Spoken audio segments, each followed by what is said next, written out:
Oh boy, do I have a big one for you. Ever feel like everyone is ganging up on you to get rid of stuff and you think, it's not fair, it's my stuff? I see this happen a lot in families when they are trying to help other members downsize or clear out their items. Often, the person who owns the items feels attacked or even victimized because they feel like the people around them are trying to take things away from them when in fact, the helpers are often trying to make it safer and alleviate the overwhelm. In most cases, the hard feelings are brought on when a move or a downsize is in the works, and the stress levels are at an all-time high. The fact is, you simply can't take everything with you when you move into a smaller space. I should write that one down. And even when you're decluttering, they often still take too much stuff with them to their next space, leaving it feeling cramped and possibly even more cluttered than when they started the process. You can't fit more into less. So here's the thing, helpers. You need to be compassionate. In many cases, this has been someone's home for a number of years, and many memories are attached to the items found within. Also, times have changed.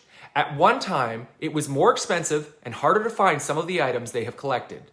It was a status to acquire china, flatware, decor, and furniture, and it meant something to be able to show such items to other people. How can you help, you ask? First, be kind. Listen to the stories and ask about why the items are important. Perhaps after telling the story, it has been suggested that maybe it's time for a new story with someone else. Number 2, help by finding a new home for the items. Even if you don't want it, maybe people feel good knowing that the items that they treasure are going to someone who can use them and not just the trash.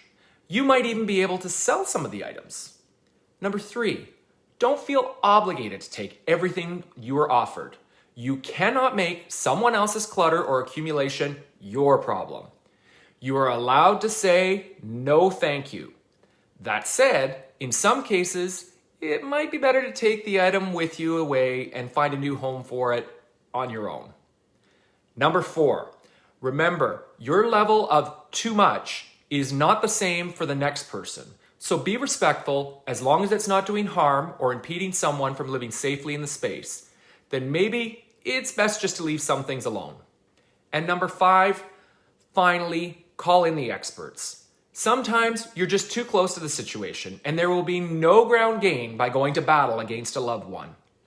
Often, when someone asks the same question in a different way, different responses come up and they are willing to let something go simply because there's no history with that new person and they don't feel threatened.